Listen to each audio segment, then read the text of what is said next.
కృపానను నేటి వరకు నడిపించెను. నీ కృపానను విడచిపోలేదయ్యా. నీ కృపానను నేటి వరకు నడిపించెను. నీ కృపానను మరచిపోలేదయ్యా.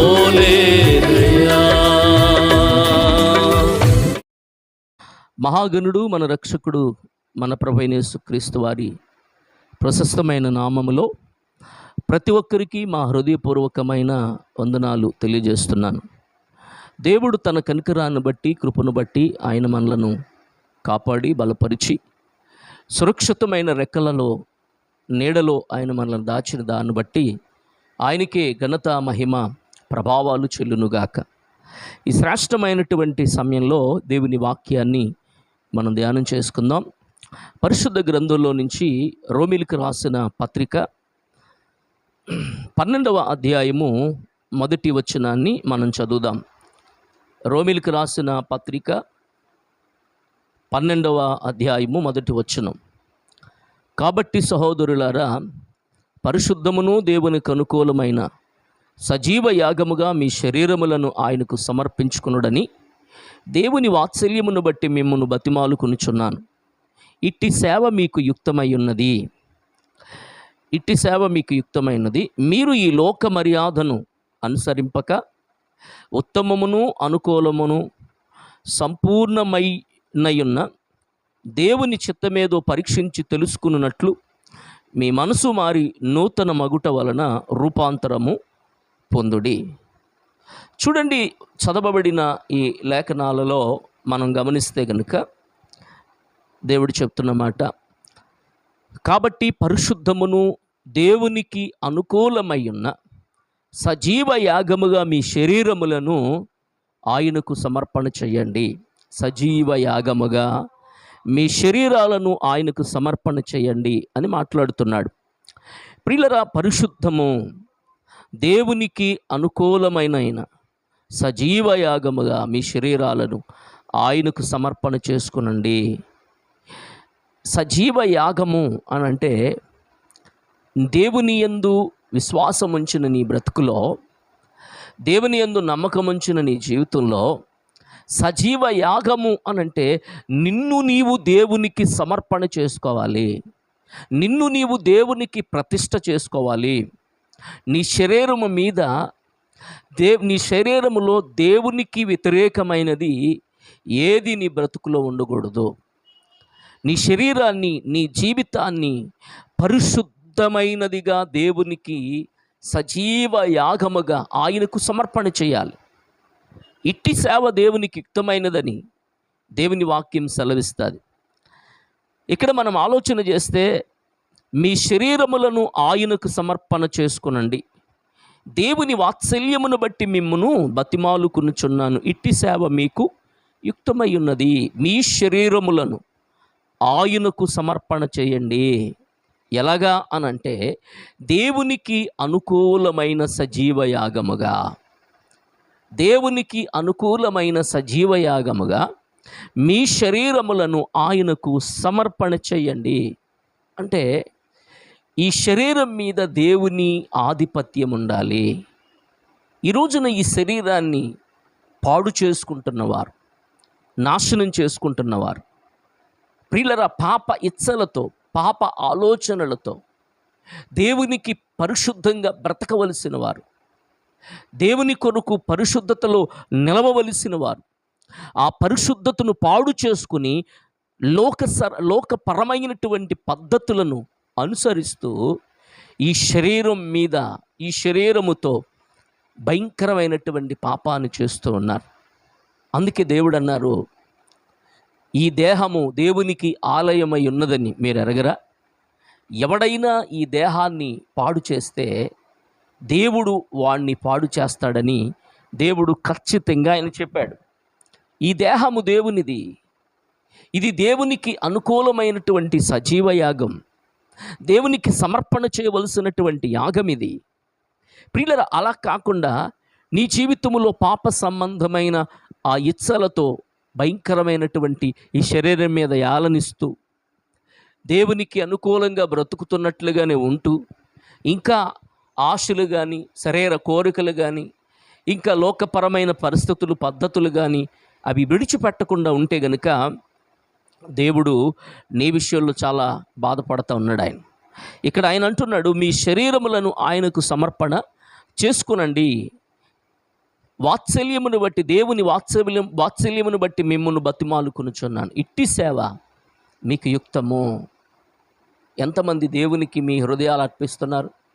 ఎంతమంది ఈ దేహం మీద దేవుని అధికారానికి ఒప్పుకుంటున్నారు?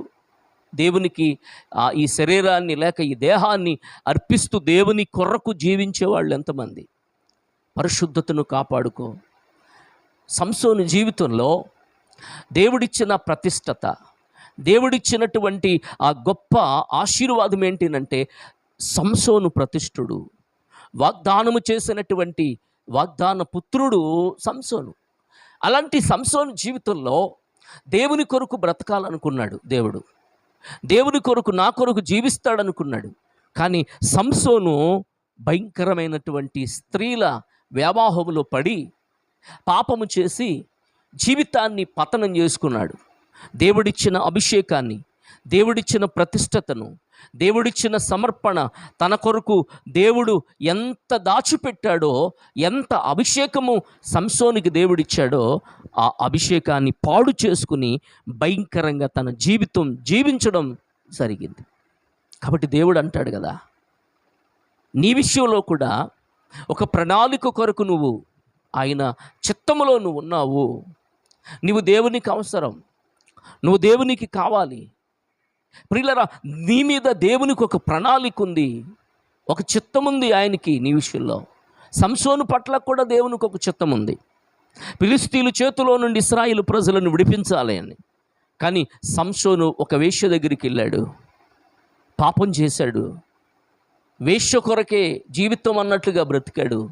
దేవుడిచ్చిన ఆ అభిషేకాన్ని, దేవుడిచ్చిన ఆత్మను, దేవుడిచ్చిన ప్రతిష్టతను, దేవుడిచ్చిన కృపని సంసోను అర్థం చేసుకోలేకపోయాడు, పాడు చేసుకున్నాడు. అందుకే జీవితంలో భయంకరమైన పరిస్థితి జరిగింది సంసోను. అంత బలాఢ్యుడైన సంసోను, బలమగలిగిన సంసోను అంటాడు కదా, చావగోరి ఇక ప్రాణం మీద ఇసుకొచ్చి చచ్చిపోదాం అనుకున్నాడు.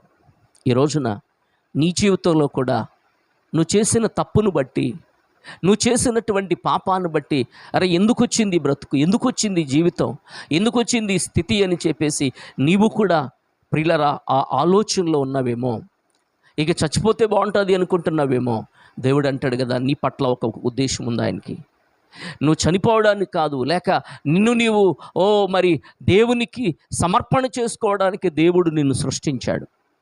అందుకే సజీవ యాగముగా మీ శరీరాలను ఆయనకు సమర్పణ చేయండి అని మాట్లాడుతూ దేవుడు అంటాడు కదా, మీరు ఈ లోక మర్యాదను అనుసరింపక ఉత్తమమును అనుకూలమును సంపూర్ణమునయ్యున్న దేవుని చిత్తమేదో పరీక్షించి తెలుసుకున్నట్లు మీ మనస్సు మారి నూతన మగుట వలన రూపాంతరము పొందుడి. చూడండి, మీరు ఈ లోక మర్యాదను అనుసరింపక,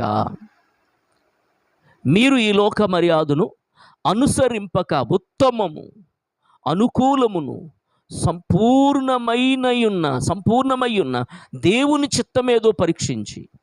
ప్రియులరా, లోక మర్యాదను అనుసరిస్తున్నావేమో. యేసు ప్రభు నమ్ముకున్న తర్వాత కూడా ఇంకా ఆచారాలు వదిలిపెట్టలేదు, సాంప్రదాయాలు వదిలిపెట్టలేదు, ముహూర్తాలు వదిలిపెట్టలేదు. ప్రియులరా, వాస్తులు వదిలిపెట్టలేదు, భూత వైద్యులను వదిలిపెట్టలేదు, మాంత్రికుల్ని సిద్ధాంతుల్ని వదిలిపెట్టలేదు. ఇంకా లోక మర్యాదను అనుసరిస్తూనే ఉన్నావు.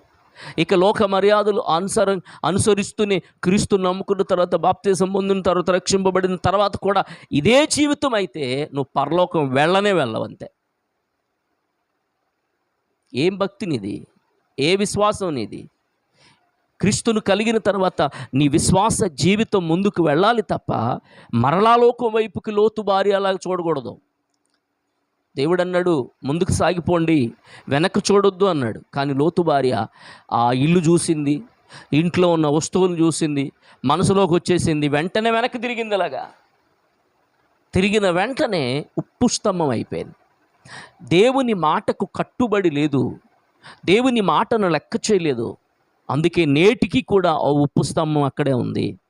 ఈ రోజున దేవునికి దగ్గరికి వచ్చిన తర్వాత, విశ్వాసిగా మారిన తర్వాత, భక్తి జీవితాన్ని సాగిస్తున్న తర్వాత, ఆరాధనకు వస్తున్న తర్వాత ఇంకా లోక సంబంధంగా బతుకుతావు ఎందుకు?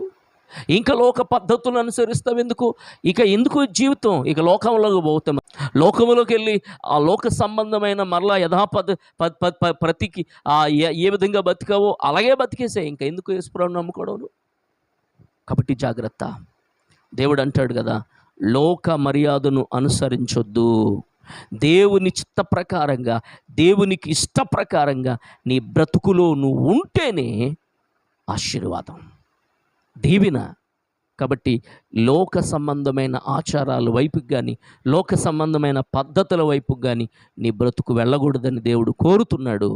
కాబట్టి మీ శరీరాలను ఆయనకు సమర్పణ చేసుకునండి. అది దేవుని ఇష్టం, అది దేవునికి ఇష్టమైనది, అది దేవుడు కోరుకుంటున్నది. కాబట్టి ఈ సమయంలో అలాంటి జీవితం, అలాంటి బ్రతుకు నాకు కావాలి ప్రభువా అని అంటావా? తప్పక నీ కొరకు నేను ప్రార్థించబోతున్నాను. కళ్ళు మూసుకుందాం, ప్రార్థన చేసుకుందాం. మహిమ కలిగిన తండ్రి, కృపాసత్య సంపూర్ణుడైన యేసుని కొందనాలు. ఇదిగో నీ వాక్యం విన్న మీ ప్రియబిడలందరినీ ఆశీర్వదించి దీవించి వర్ధిల్ల చేయమని ప్రార్థిస్తున్నాను. శరీర విషయాలలో, లోక విషయాలలో, పాప విషయాలలో మరలా బిడ్డలు వెళ్లకుండా, మూలపాఠాలకు వెళ్లకుండా నీకు లోబడిన వారై వారు నిన్ను కలిగి బ్రతుకున్నట్లు సహాయం చేయమని, మీరే దీవించమని యేసు నామములో ప్రార్థిస్తున్నాం తండ్రి. Amen, amen.